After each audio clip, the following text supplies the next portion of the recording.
All right, hey, it's Scott Penfold from Loaded Radio and loadedradio.com, and today, the world of heavy metal mourns the loss of an absolute legend, and that would be Paul Di'Anno, the original frontman of Iron Maiden and a true pioneer of the genre.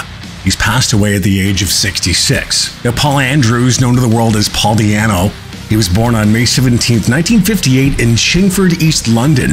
And as the lead singer of Iron Maiden from 1978 to 81, he lent his vocals, very powerful vocals as well, man, a really cool style of vocals, to the band's groundbreaking debut album, and as well as the follow-up, which was Killers. You know, Paul's raw, gritty vocals really helped shape the future of heavy metal, defining what we now know as the new wave of British heavy metal. His rebellious spirit and his unmatched energy on stage made him an unforgettable presence in the band's early years. Now, Iron Maiden would go on to be one of the biggest metal bands in history, but Di'Anno's contributions during their formative years were nothing short of monumental. Now, I spoke with Paul Di'Anno last year on an episode of the Loaded Radio podcast, and here he is talking about working on those first two Iron Maiden albums and what that time was like.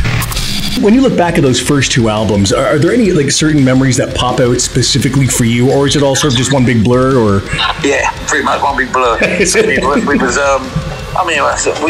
really fucking know what we was doing. Second album was a bit of an eye-opener because we got Martin Birch in there and that. Right. And as I said, I always prefer the first album of the songs. I love the first album.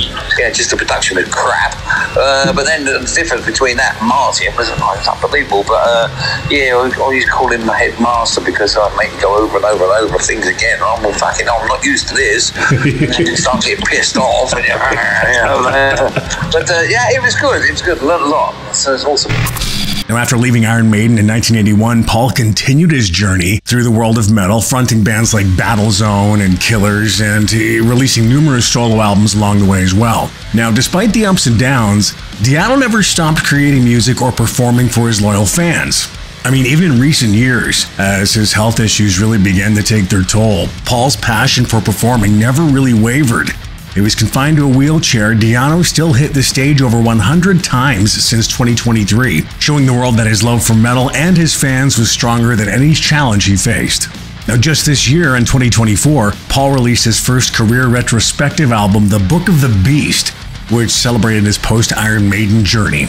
Now, fans got to experience highlights of his long-storied career through this special release. And I definitely recommend checking it out, especially if you're a fan of the early Paul Di'Anno era of Maiden. It's just really cool, trust me. But that wasn't all. In December 2022, Di'Anno formed a new band called Warhorse, recording an album, which was released in July of this year under the Paul Di'Anno's Warhorse banner. Now, despite significant health challenges, including being confined to a wheelchair, Paul's resilience and dedication to his fans were undeniable. His final years were marked by an unwavering commitment to the music that made him a legend.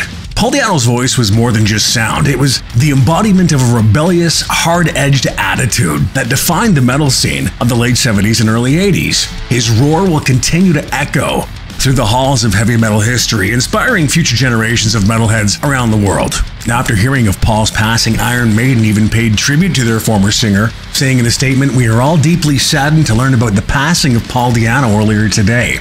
Paul's contribution to Iron Maiden was immense and helped set us on the path we've been traveling as a band for almost 5 decades. His pioneering presence as a frontman and vocalist, both on stage and on our first 2 albums, will be fondly remembered not just by us, but by fans around the world.